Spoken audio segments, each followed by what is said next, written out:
যখন মানুষের সাথে প্রথম দেখা হবে, ইটস ভেরি ইম্পর্টেন্ট। প্রথম যখন দেখা হবে তখন তুমি কি করবা? একটা মানুষের সাথে যখন প্রথম দেখা হবে, প্রথমে কি একটা হাসি দিবা যে ভাইয়া আমি মামুন। তুমি যদি বলো ভাইয়া আমি মামুন, ভাইয়া, সে বুঝবে যে তোমার যে অ্যাপ্রোচ, তোমার লেভেলটা সে বুঝতে পারবে। এই জন্য প্রথমে যখন কারোর সাথে দেখা হবে, প্রথমে একটা হাসি দিবা যে ভাইয়া আমি মামুন। ভাইয়া হাসির মধ্যে ইটস ভেরি, হাসিটা একটা মাথা রাখতে হবে। হাসি 3 ধরনের হাসি আছে, আমাদের অ্যারাবিকে বলে 3 ধরনের হাসি আছে।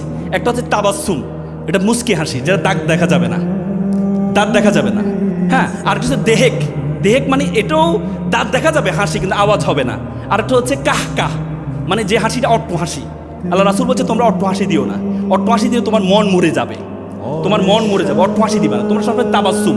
এবং আল্লাহ রাসূল বলেছে, আল্লাহ রাসূল সবসময় এমফেসাইজ করে তাবাসসুম, মুস্কি হাসিতে। এবং মুস্কি হাসিকে সাদাকা বলেছেন। তাবাসসুমা ফি ওয়াজহে আখি লাকা সাদাকা। আল্লাহ রাসূল বলেছে তোমার কোনো ভাইয়ের সাথে যদি প্রথমে দেখা হয়, প্রথমে তাকে একটা হাসি দিবা। হাসিটা একটা সাদকা, সাদকা মানে সোয়াব, দান করা। দান করা মানে তুমি যদি কাউকে দান করো যেমন সোয়াব পাবা, তুমি একটা হাসি দিলে তেমনি তুমি সোয়াব পাবা। তার মানে আল্লাহ রাসূল সবসময় যে হাসতেন।